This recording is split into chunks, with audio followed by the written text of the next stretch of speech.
The segment that I wanted to cover, and I don't really have an actual theme with this other than just Trump's trial in general. We actually haven't talked about it on the show, John and I, with any of our guests or anything, because honestly, out of Trump's 4 cases, this is the one we care the least about. And it's really, I mean, it's one of those weird things too, that letter of the law, he did break the law. He absolutely did. There's no way around it. And his lawyer went to jail for it, and his lawyer's fessing up for everything. But God, when it's lined up against the mountain of shit that Trump did, you can barely see this thing. And what I've been fascinated by, I've just been captivated, is just the essence and the steps of the trial itself. Because Trump gets there, and every time he would go out and talk about it, do you guys notice this?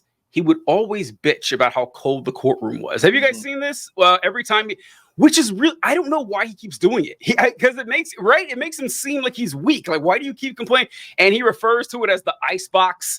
And then him shitting on the judge, which I've never been a defendant in a court of law, but I'm pretty sure the last thing you want to do is publicly shit on the judge presiding over your case. And he was found in contempt of court 10 times by this judge. And then last week or the week before, the judge told Trump and his legal team, I think he dismissed everybody from the court to talk to Trump's counsel, and said, listen, your client has been in contempt of court 10 times. He's been fining him a couple grand each time. Trump doesn't care. He's got the money, and well, for now at least. And he doesn't care. And so he's like, okay, look, the next time Donald Trump goes out and breaks this gag order, I am putting his ass in jail. It's going to happen. And so Trump did something, look, genius, gotta say, it is genius, that instead of going out there and shitting on the judge, he brings up news articles from Fox News. And according to Bill Hemmer, this judge is a rank amateur, which is very funny that he found a way to sneak around the order. But we'll go to Carrie first. What's been your thoughts on this this grand example of our legal system before our eyes these past few weeks? It's just been a shit show, right? So speaking of those 10 times that he was found in contempt. So the swingers down at the Villages, the Villages in Florida, the old people that swing, they paid the fines. Did you know that? What? Yes. Yes, the swingers and I don't know if the exact people, but that community, the Villager, they had a little fundraiser and they paid for those fines. That's just crazy. I how much of a sycophant must you be? I can't imagine how miserable I must be to pay someone I think is a billionaire's legal fees. Come on. We need a word for someone who has $200 million and more. That's in the same category to me. I'm sorry. It's just, I'm sorry, Carrie, go ahead. Yeah. Well, I mean, and then I think it was Lieutenant Dan Patrick who was there just a few days ago. And he was talking about how it's the ruling class and how they're coming out together. It's like, bitch, he shits on a golden toilet and flies around the country on a plane. He is the ruling class. What is happening here? It's just, yeah, it is crazy to me. I don't have high hopes that there's going to be I think it'll end up being a mistrial, hung jury, but man, it would be nice for him to get a guilty plea. Narrator, I thought the same thing. Lieutenant Dan. Lieutenant Dan. Lieutenant Dan, that's funny. Yeah, I saw that clip with Dan Patrick, and he actually, because the reporter asked, it was he was railing against the ruling class, has it out for Donald Trump, and this reporter is yelling, "Hey, isn't Donald Trump part of the ruling class?" The man said no. He said no. Donald Trump is not part of the ruling class. The guy who was our ruler 3.5 years ago, not part of the ruling class. He is in it for the common people. It's God damn, how good. I don't understand it. I don't get it at all. And as far as I didn't hear about the Villagers, that is very funny though, because it's embarrassing, but I can't think of a better group of people to rip off than old rich bigots. Go for it. If you can scam them, there couldn't happen to a better group of people. Exactly.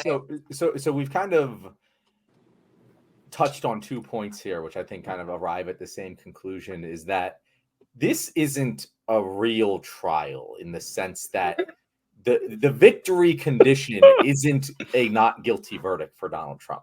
Like, Donald Trump probably wants to win the trial because he just wants to win everything he does because he's an egomaniac. But like, he doesn't need to. He doesn't. This trial isn't going to stop him from being president. It's not going to like put him in jail for any significant amount of time. Even if it does, it's probably just going to be house arrest and whatever. Like, it's not going to impact him that much.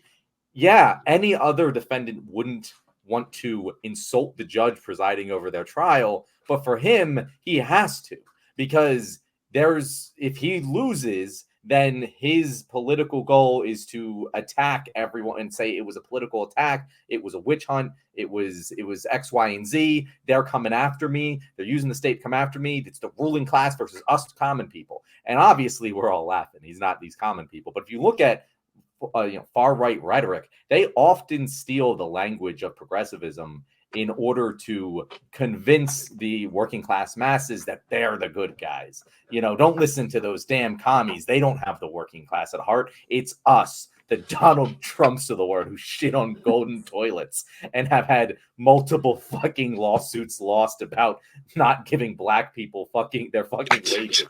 like that's the guy. That's the guy that we want taking care of us. And this trial in a nutshell is very, very much demonstrating those two things. I think it's going to be very clear. I don't think it matters whether he wins or loses. I know that the article that you sent, TJ, said that 1/4 of Republicans said they won't vote for him if he's convicted of a crime. Fucking bullshit. Like, liberals, I would believe. Like, liberals would be like, yeah, no, if Biden was convicted of a crime, liberals would line up to vote for Donald Trump.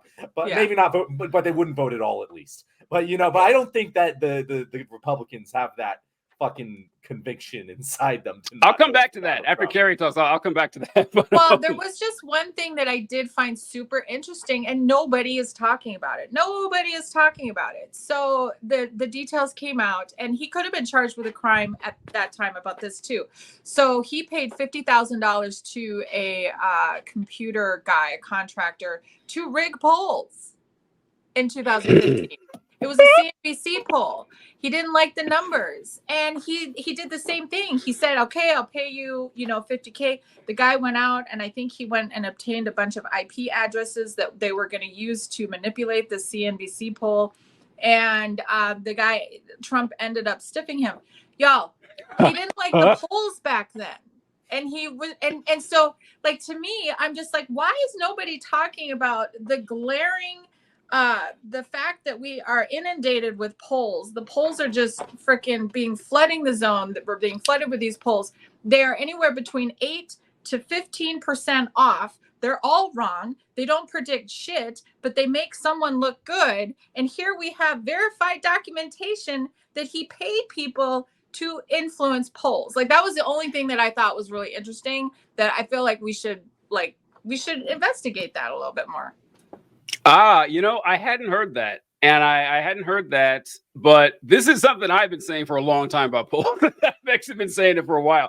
I used to make fun of people years ago because Republicans would always do this. Like in 2000, 2004, like, oh, don't believe the polls, don't believe the polls. The polls were fairly accurate. Like, the polls, like, pretty much got it every time. These last couple elections, no, awful. Just and awful in the Republicans' favor. Like, the Republicans always did way better. Because when John and I talk about it, we always mention what you said, Carrie, that over the last two elections, the Democrats have overperformed by like 8 to 9 points in these last two elections. But another way to say it is that Republicans have underperformed for the actual elections, which is what I'm going to start saying from now on. And I think the Trump effect plays a lot into this, in that most people aren't picking up their phones to answer random numbers to, say, yeah, God, I cannot wait to vote for Joe Biden. That is a very small percent of the population. Now, it's an even smaller percent for Trump, but they will do it. Like, they love broadcasting how much they love voting for Trump. And I hadn't heard about. You said he was paying. Well, it was one promised contractor. Yeah, it was $50,000, and it was kind of the same deal where Michael Cohen, he was supposed to get paid with a cashier's check. The guy showed up to his office and then he tried to stiff him somehow. So and it was right around the same time. And they actually had testimony of that just this last week. And he was paid to buy these IP addresses so they could use those to alter the results of the CNBC poll. Yeah, I hadn't heard that, but maybe a reason we haven't because CNBC is like a major network and they're kind of embarrassed by that. Like, I don't know, because that might be it. I don't know, but I had because Fox News would run with it if it wasn't incriminating Donald Trump, and MSNBC ain't going to talk about it because it makes them look bad. I guess CNN, but CNN. But I don't even think it's just like nobody talks about it, which is just crazy to me because we all know that this man is obsessed with image. We all know that he creates this fake world around him. Like he is obsessed with ratings. He is obsessed with election results. He will hire fake union workers to portray the image that he is a union guy. He hires people to come to his rallies. We have actual evidence where he paid someone in 2015 to alter polls. And we have 2 election cycles worth of polls that are so far off that they don't do anything but pad his ego. And I'm just saying, if I was a person, like a data person, I would be like, something's going on here, which is why I think, I'll just say it. I don't think that the Biden campaign truly is worried about these polls because they have their own internal polling. This is John and I, listen, it's eerie how similar what you're saying is to what we say. Yeah. Because I know it's an unpopular opinion, but I think the election is... I would bet everything I own the Democrats are going to win the House. The Senate is a little tighter because the Democrats are defending 20 seats and Republicans are only defending like 10. So like the Republicans have the home court advantage there. But either way, the Senate's going to be, someone will have 52 votes, someone will have 48. It'll be pretty close. And knowing everything about what we said about the polls and about the push for Roe v. Wade and everything, I think Biden, I would bet Biden would win. Like if I had to choose, like I still think it's Biden, even though the polls don't say that. So people think it's weird. And, there's the whole thing, like people aren't excited for Biden. He's going to lose some support for the whole Gaza thing. But more people, like most of your normies are still going to kind of, be, for Democrats in general, if not necessarily for Biden. So I agree. I think the same thing. And the polls are reflecting a reality that I don't think is that's not to say I don't think Biden should be worried. I don't think you should just ignore everything. I think that's a bad move. You should always be worried. Yeah. That's where I stand, Carrie. I am more pro poll than I think either of you are. But I also I would stake my house that I don't know that Biden's going to win in November and the Democrats are probably going to do quite well. But it's not because of either Biden or Trump. It's mostly Roe v. Wade. Like that's I would say that like everyone's mind is made up and it's just about get out the vote. And the thing that's going to get out the vote the most this election cycle is going to be abortion rights, and Republicans are going to get their ass about it. Yeah, but I'm more concerned. I'm going to throw you. I want to finish this. I'm less concerned about the polls. Way more concerned that Biden seems to not be concerned about the polls. That concerns me significantly. I'm not. And the reason why I'm not, y'all, is because there's other factors that you look at besides the polls, right? So we all know that for the last few election cycles that the Republicans have been flooding with BS polls. We know that. That's not to say that polling data can't be useful, but these people, the campaigns, they have their own polling people. They have their own internal polling data. They are doing their own polls. And you have to look at other factors. So some things that we don't ever talk about, the fact that Donald Trump has lost 25% of his individual donors, 25%. Meanwhile, the Biden campaign has picked up more individual donors than any other campaign in history. So you have to look at, okay, well, if more people are willing to put their money, their hard-earned money in this economy, right, behind a campaign, and there's more grassroots donation, that counts to me. That's more than a poll of 900 people who happen to answer a phone from an unknown number. Like if you're putting your money where you're like, that to me is a huge deal. And I feel like we should we should like relish in that and not all the time doom and gloom. Like I'm so sick of the doom and gloom on the polls that's what they do. We did an episode, or at least a part of the episode, about this very thing a couple of months ago, and I pulled up the numbers from I think 3 states. It was Arizona, Michigan, Minnesota, and I think Maryland, and it showed not only like the cash on hand for the state Republican parties, like the state of Michigan, I think had $53. Like the state of Republican party for Michigan had $53. And the RNC is hemorrhaging cash, and they're going to hemorrhage more because Donald Trump's fucking daughter-in-law is the chair, and so all the money is going to his campaigns. And Charlie Kirk, of all people, like a month or 2 ago, did a video. I don't know if you guys saw it, where he talked about how many like offices the Biden campaign has set up compared to Trump. Biden is up like 10 times as many offices. So yeah, like, looking at the bird's eye view of it, it's if you didn't know anything about what was going on, you'd be like, okay, this side is definitely doing better than the other. It's just I think that people are. This is also this episode's kind of long, but one of the here, is that people were so traumatized by 2016.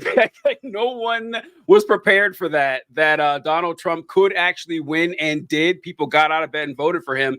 That I understand the apprehension, and that people should keep that. And so, because I don't know about you, Carrie, whenever I say stuff like that, I get a lot of comments like, don't be saying stuff like this. Don't be depressing. I was like, first off, who do you think I am? Like, people are going to vote because I'm going to give them a review on that. But I'm just saying how it is. And I understand that's a big part of it too. Because like John, you said that you don't think it'd be Biden or Trump.